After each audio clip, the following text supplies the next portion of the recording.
What's going on, everybody? It's AG here. Let's go ahead and recap Friday's slate of round one NCAA tournament games. I've got 5 winners and 5 losers for you. First off, start with the winners here.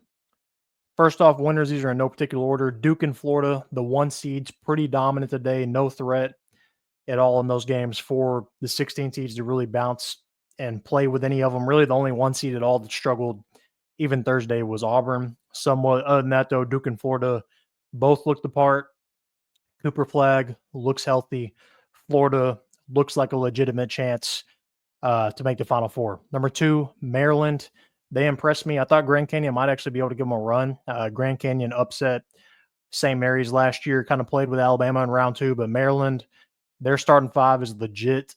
Derek Queen is a monster. Grand Canyon didn't want any of them. That was kind of my first chance to really get a full game glimpse of Maryland this year, and they look pretty freaking dominant. Number 3, Arizona. Arizona looks the part as well. They look like they're ready to roll. They put up, I think, 93 on Akron.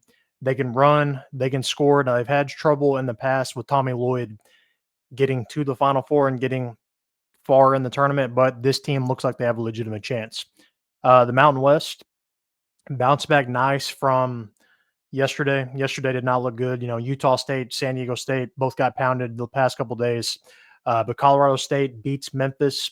Huge win over there over a Memphis team that actually had a ton of wins. This is probably the best Memphis team in recent memory. They had wins over Ole Miss, a ton of big wins over power schools. Then New Mexico.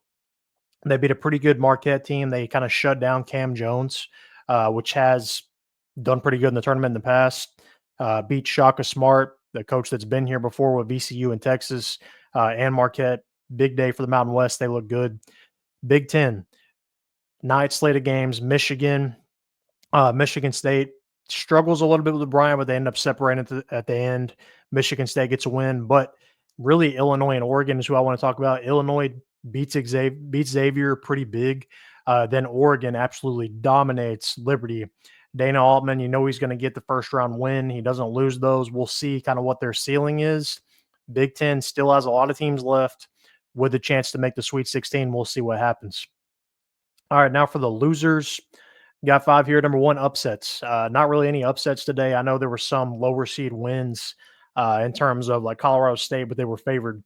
Really not a lot of madness this year. I know there's still like no brackets regardless, but as far as legitimate upsets, today we got kind of close with Robert Morris giving Alabama a little bit of a game, but really no upsets. Speaking of Alabama, number 2, Alabama. They struggled with Robert Morris. Both teams during that game just up and down the floor, putting up points. Alabama going to have to play a little better defense. We know they can score. We know they can put up points. Can they stop a team that can actually play? We'll see. They've got St. Mary's in round 2. 3 through 5, I've got 3 coaches here. Number 3, Shaka Smart.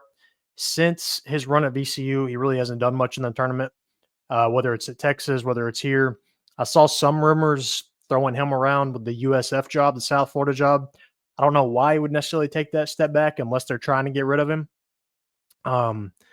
They should have probably been better this year than they were. Cam Jones is an All-American guy. I thought they would beat New Mexico, but he couldn't really make any adjustments offensively to get them any buckets. So Shaka Smart, a loser for me, and you kind of got to question what he's going to do. He hasn't yet, like when he got hired at Texas, I was a big fan of that hire because of his style of play, that havoc defense he ran at VCU, that 1-2-1-1 press. He hasn't ran that since, whether it's at Marquette, whether it's at Texas. He's not an offensive identity guy. Go back to the press, do what works for you. Number 4, Hubert Davis, New Mexico, gets pretty handled by Ole Miss. It got a little close there at times, but Chris Beard is good enough to win with Ole Miss.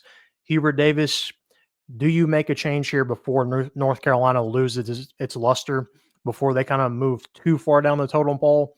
I think they said this was the lowest that North Carolina has been in a tournament seed-wise in like forever, if ever, I think.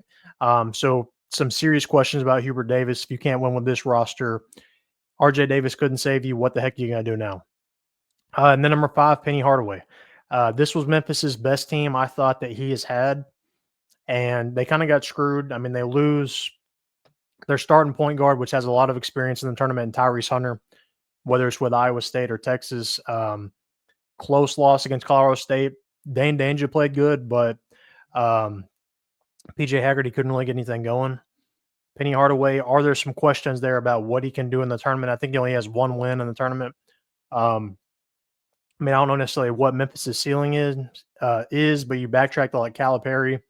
He had Memphis better. Now, I think Penny Hardaway definitely has them better than like Josh Pastner had them. But there are some questions about those three coaches. So those are my winners and losers of Friday. Who are yours? Let me know. Comment down below. Make sure to like this video and subscribe.